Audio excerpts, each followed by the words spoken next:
Hello everyone, welcome back on my YouTube channel. और आज के इस वीडियो में we will discuss about crime and what are the essential elements of crime.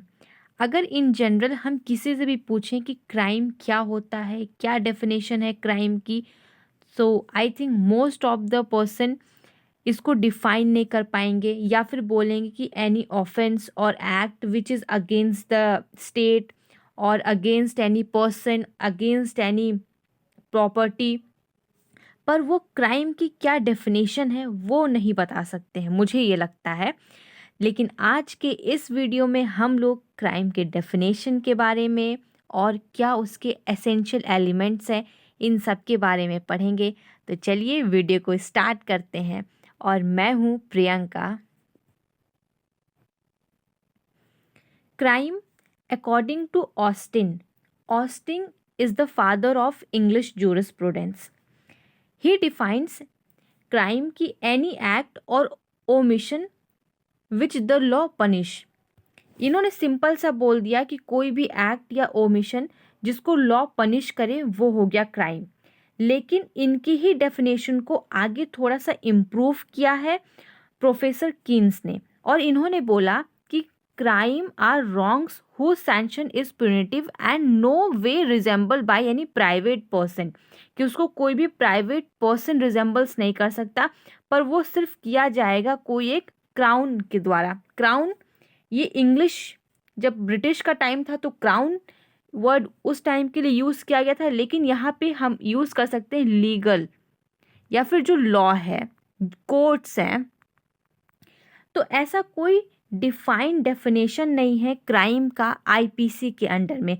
लेकिन अगर हम सिंपल सी लैंग्वेज में समझें कि क्राइम होता क्या है, तो हम समझ सकते हैं कि क्राइम कोई भी ऐसा एक्ट जो इलीगल हो नेचर में और वो पनिशेबल हो लॉ से।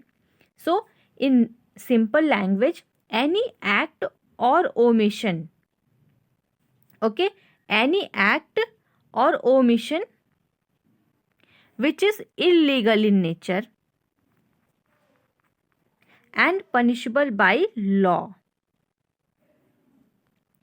तो इसको हम समझ सकते हैं कि एक सिंपल से में कि क्राइम उसको कहेंगे कोई भी चीज़ होगी, कोई भी एक्ट है जो कि इलीगल है और पनिशेबल बाय द लॉ है।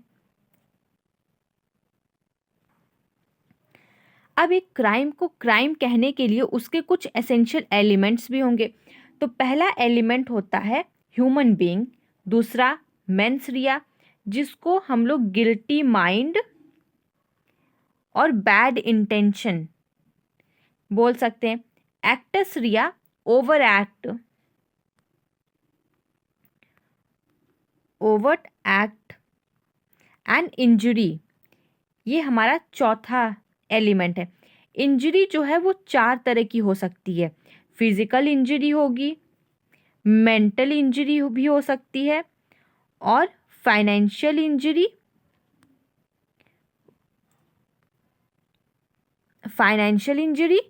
और चौथा जो इंजरी होगा वो हो सकता है रेपुटेशन, डिफेमेशन। डिफेमेशन का क्या है सेक्शन आईपीसी के अंडर में, कमेंट बॉक्स में करके ज़रूर बताइएगा। तो चलिए इसको हम अच्छे से पढ़ते हैं। ह्यूमन बीइंग, ऐसा माना जाता है कि कोई भी क्राइम सिर्फ ह्यूमन बीइंग के द्वारा ही किया जा सकता है और वो अकेले ही लायबल होंगे उस पर्टिकुलर एक्ट के लिए जो ह्यूमन बीइंग ने कमिट किया है। लेकिन अगर हम एंशिएंट टाइम्स की बात करें तो एंशिएंट टाइम्स में एनिमल्स और इवन नॉन लिविंग जो कोई ऑब्जेक्ट्स होते थे उसको भी पनिशेबल माना जाता था क्रिमिनल लॉ के अंडर में। लेकिन आज के टाइम में भी अगर देखें तो बहुत ढेर सारे कोई अगर डेंजरस एनिमल्स हैं उनको किल कर दिया जाता है, इसलिए ताकि उसको प्रिवेंट करते हैं किसी भी तरह का डैमेज होने से, वो उसको हम पनिशमेंट में ऐड नहीं कर सकते हैं। लेकिन अगर हम ये चीज़ जाने कि पर्सन आईपीसी के अंडर किसको कहते हैं, तो पर्सन किसी भी कंपनी को, एसोसिएशन को और बॉडी ऑफ पर्सन्स को जो इनकॉर्पोरेटेड हो या ना हो उसको कहेंगे। लेकिन जो कंपनी है, एसोसिएशंस है, ये तो आर्टिफिशियल है, इनका मतलब टेंजिबल बॉडी तो है नहीं, ये इंटेंजिबल है। तो इसमें सिर्फ और सिर्फ फाइन ही होगा। इसको ऐसा कोई बॉडी तो है नहीं कि इसको इम्प्रिजमेंट कर लिया जाए और पनिशेबल हो, तो ऐसा कुछ हो नहीं सकता। तो इस पे सिर्फ और सिर्फ फाइन लगते हैं। लेकिन अगर ह्यूमन बींग्स के लिए बात करें तो उनके में ऐसा नहीं है, उनके में दोनों हो सकता है, imprisonment plus fine both. Next आता है मेंस रिया। ये बहुत ज़रूरी है। लेकिन अगर कोई एक्ट कर दिया, लेट सपोज मिस्टर ए ने कोई एक एक्ट किया जो मिस्टर बी को हार्म करता है, तो ये बोलना कि मिस्टर ए ने क्राइम किया है, क्या ये सही रहेगा? अगर कोई भी क्राइम या कोई भी एक्ट, नॉट क्राइम सॉरी, कोई भी एक्ट अगर बिना गिल्टी माइंड और बैड इंटेंशन से नहीं किया जाता है तो उसको क्राइम नहीं कह सकते, उसको क्रिमिनल नहीं बोल सकते हैं। एक पर्सन तब तक इनोसेंट माना जाएगा जब तक उसका जो क्रिमिनल इंटेंशन नहीं होगा। हो सकता है कि सामने वाले पर्सन ने खुद को डिफेंस करने के लिए सामने वाले पर्सन पे वॉर किया हो।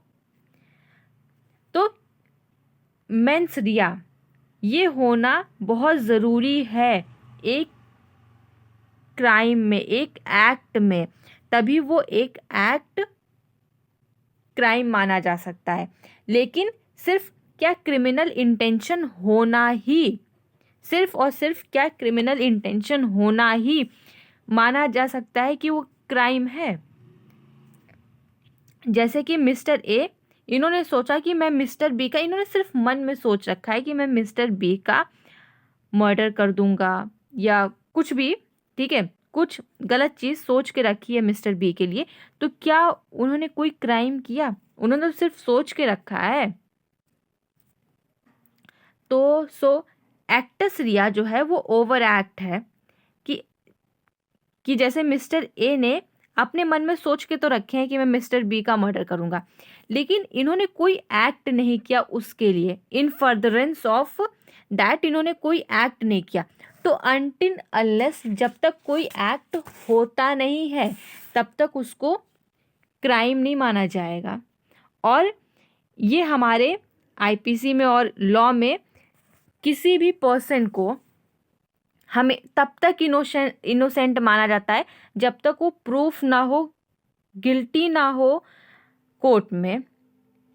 तो यहाँ से हम स्टार्ट करते हैं कि एक human being, okay, human being ही क्राइम कर सकता है, कोई भी ऑब्जेक्ट या एनिमल्स वो क्राइम नहीं कर सकते हैं, एंड ह्यूमन बीइंग्स ही सिर्फ लाइबल होंगे। दूसरा, अब किसी ने क्या कोई एक्ट कर दिया वो क्राइम हो गया? नहीं, उसको करने के लिए क्रिमिनल इंटेंशन होना ज़रूरी है। सो मेंस रिया की बात आती है, क्या कोई अगर अपने मन में रखा रहेगा कि भाई मुझे कुछ करना है, सामने वाले को मारना है, तो क्या वो हो गया? जब तक उस सिर्फ अपने मन में रखा है, उसने कोई एक्ट किया ही नहीं, तब तक तो होगा ही नहीं ना क्राइम। तो एक एक्ट होना भी ज़रूरी है। नेक्स्ट आता है वो एक्ट तो हो गया लेकिन सब्सटैंशियल इंजरी भी होना ज़रूरी है, ओके। और वो इंजरी 4 तरह की हो सकती है, फिजिकल, मेंटल, फाइनेंशियल और रेपुटेशन। हो सकता है वो इंजरी कोई फिजिकली डैमेज कर रहा हो, फिजिकली चोट पहुंची हो, मेंटली हर्ट भी हो सकता है, किसी को फाइनेंस में लॉसेस या फाइनेंशियल इंजरी भी हो सकता है, और रेपुटेशनल इंजरी भी हो सकता है।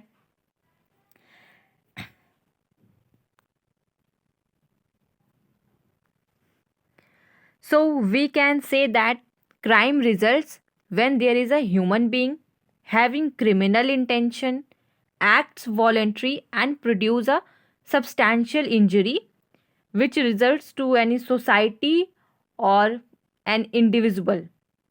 So अगर आपको ये वीडियो अच्छा लगा है तो वीडियो को लाइक कर दीजिएगा, चैनल को सब्सक्राइब कर दीजिएगा।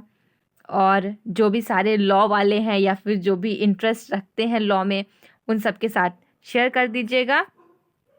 और अगर आपको कोई क्वेरी है, कुछ अगर अच्छा लगा है, तो कमेंट बॉक्स में कमेंट करके ज़रूर बताइएगा कि वीडियो कैसी लगी है। So thank you everyone, bye bye, take care.